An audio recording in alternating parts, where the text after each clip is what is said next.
Hello, my friends. Welcome to Flight Simulator. We are starting up a DA-62, the beautiful diamond aircraft. What we are doing today is we are going to start a northward flight from King Shaka International Airport, where we will continue a journey that I started several months ago. And to just share with you, we are just doing about 400 miles today.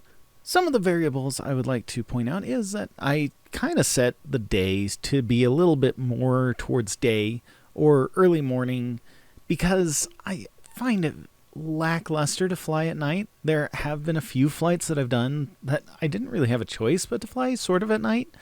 But here's the thing, I fly because I want to see the land and I want to kind of experience what it's like to fly over these continents or countries or anything, So if I fly at night, I really kind of don't get that experience. So it's about the only variable I tweak. I keep real world weather, I keep real world or to-date weather always on, and I keep my aircraft at full realism so I have the potential to crash my aircraft. Now on the screen now is a web page that I use to plan my flights so that I don't have to do them within Flight Simulator, and I have a little bit more fun with being able to choose where I want to go rather than having Flight Simulator dictate what I'm going to do.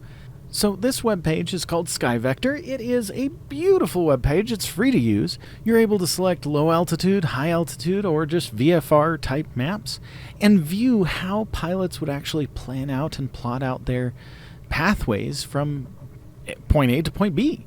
So that's what I've been using, and it is really simple to use after you kind of poke around at it. It had a little bit of a learning curve. I'm not going to lie about that. It took a moment to figure it out, but it is very useful, and all the airports that are inside SkyVector, oddly enough, are reflected in Flight Simulator, which is really cool. So, actually, Flight Simulator has a few more airports that are registered because I guess small hobbyist airports or hobbyist runways are not exactly carried in SkyVector. So Flight Simulator has more places you can take off and land from. SkyVector has more real and registered places you can take off and land from. Okay, take your pick. It's great. But now, as I set the autopilot, let's talk about what I have done for my setup. I use full fuel, and I set it so that there's only the one pilot, myself, in the aircraft. And I don't take the time to set it to my true weight, so that it's just whatever default is, which is 170. I always use the DA-62 aircraft for this particular project. And yes, I do fly other aircraft, but there is a particular project we're talking about, this very long flight that I'm on. What I've been doing is flying around the world using just the southern coasts. For some odd reason, I left Greenland out. I don't know why. Greenland, I love you. I didn't mean to leave you out, but somehow I just jumped over Greenland, and I think it was because I was excited at flying to Svalbard, which is, oddly enough, a country that's mentioned in the Golden Compass, which is kind of cool.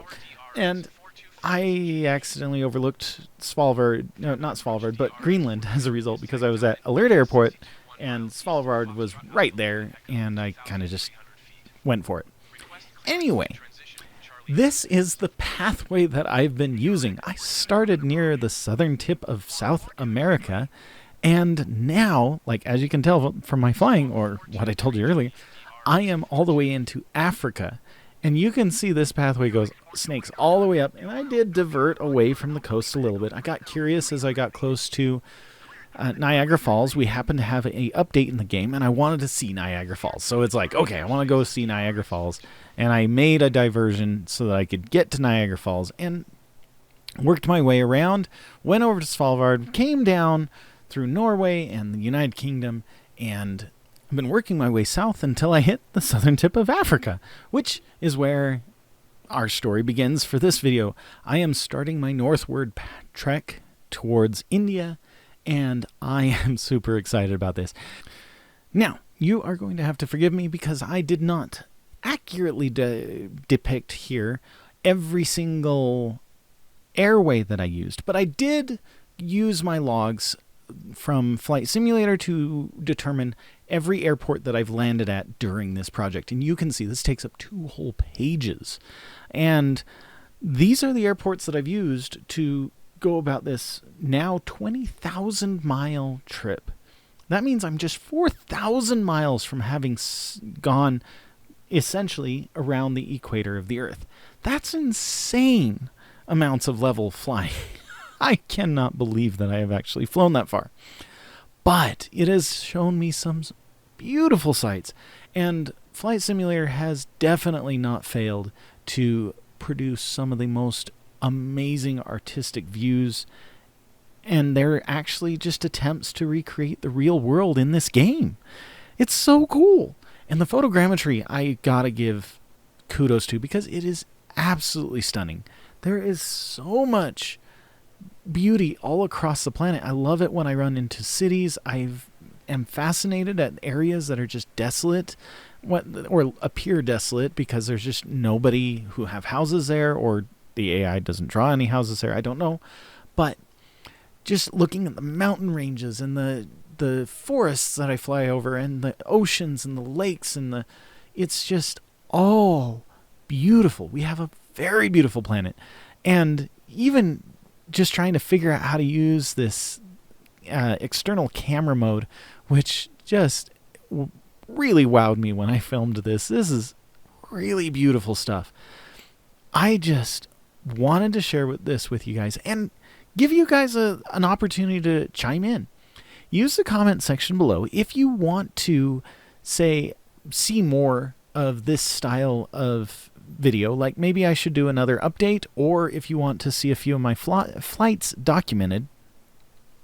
I would be glad to produce those videos, but I admit that it's going to be a little bit more boring, and I'm not going to be able to talk the whole time. So there's some pros and cons to doing these long form videos, because, I mean, for example, like the flight that I have planned here is over 4 hours long, and it just is going to take a while. But if you want to see content like that, let me know. If you want to see just an update, again, let me know. The comments will definitely help, and I respond to the comments. So that's all I got for you guys. I just wanted to tell you guys, have a wonderful day. And this was published on December 31st, so I bid you guys a Happy New Year, and hopefully it is a prosperous year for you. I know that things in the world have been a little bit raunchy, but let's hope that the further we get away from some of our previous years, that we can have some really good and beautiful years. That's all I got for you. Bye-bye.